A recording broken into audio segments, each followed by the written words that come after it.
قسم د اوبو چې دی هغې ته ویل کېږي طاهر، مطهر او غیر مکروه. طاهر مطلب څه چې په ظاهره باندې ته دې اوبو ته وګورې چې دا پاکې دي، پلیتي پکې نشته، بلکل پاکې صفا ته ښکاري، نو دا اوبه څه دي؟ دا پاکې دي. او مطهر څه مطلب چې بل شي د پاکولو صلاحیت پکې وي، مثال اودس دپاره، د غسل دپاره استعمالیدی شي، نو دې ته څه ویل کېږي؟ مطهر ورته ویل کېږي.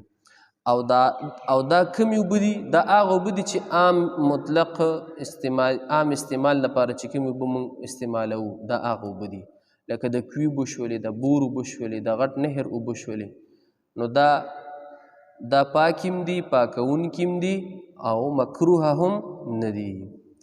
دویم نمبر قسم د اوبو چې بیانېږي ښه جي. او آیات کریمه کې الله فرمایي وانزلنا من السماء ماء طهورا.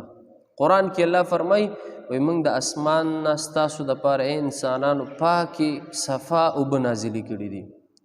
او حدیث کې راځي رسول الله مبارک نه تپوس شوی دی چې موږ د بحر د دریاب د اوبو نه موږ اودس کولی شو، نو رسول الله مبارک ورته او بلکل تاسو د دریاب د اوبو نه اودس کولی شئ. ښه جي.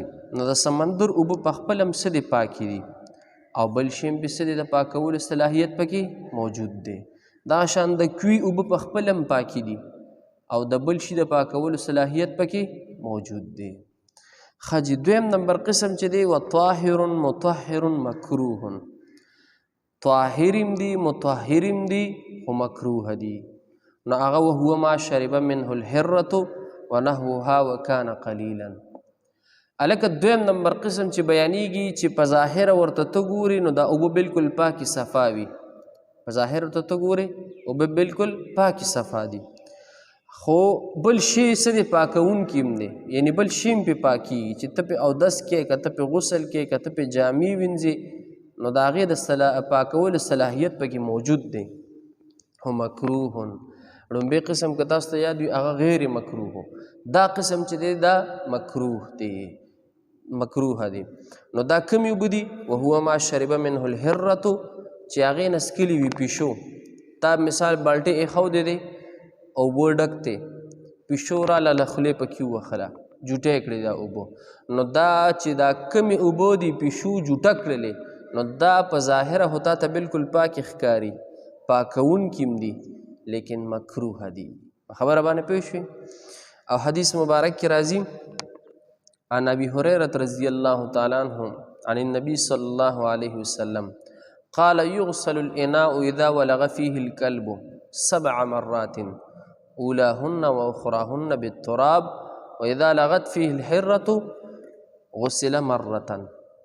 حدیث ترجمه داسې د مفهوم داسې دی. حضرت ابو هريره رضی الله تعالی عنه فرمایي چې رسول الله مبارک او فرمایل چې کله سپی نه د سپی دا په یو لوښي کې خوله وخي، نو هغه لوښي به 7 پیرې وینځي، اول او اخر به په خاوره باندې وینځي، او 7 پیرې به سرې په عام اوبو باندې، 15 پیرې به په عام اوبو باندې کنګالې، نو 7 پیرې به څه دی؟ هغه لوښي وینځي چې کوم لوښي کې سپی خوله وخي، او چې کله پیشو پکې خوله وخي نو هغه لوښي به 1 پیره وینځي.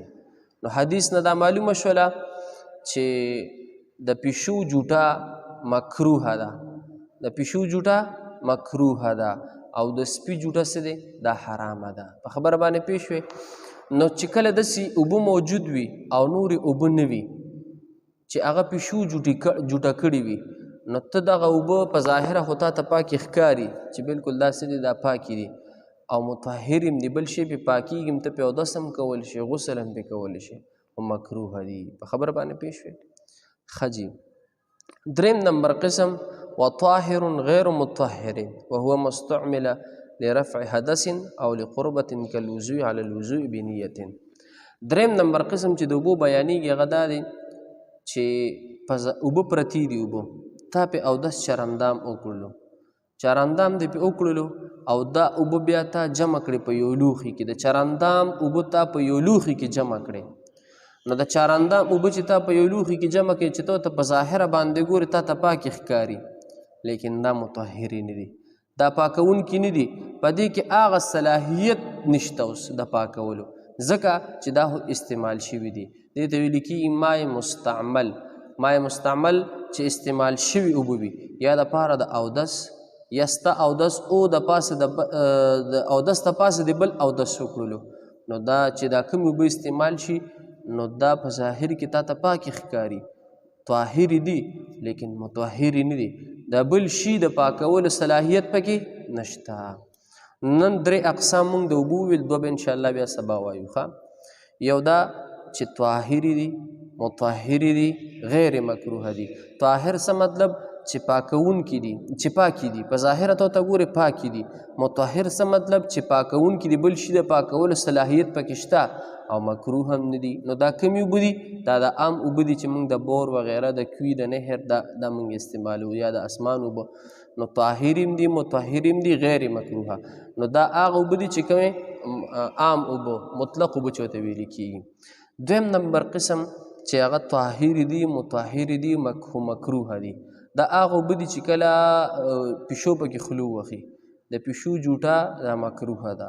دریم نمبر دی چې طاهر دي، پاکي، تا ته په ظاهره باندې پاکي ښکاري، او غیر مطهر دي، یعنی بل شی څه دی؟ بل شی پاکونکي نه دي، د بل شي د پاکولو صلاحیت پکې نشته. نو دا د اوبو نن 3 اقسام سره دا برابر شولو.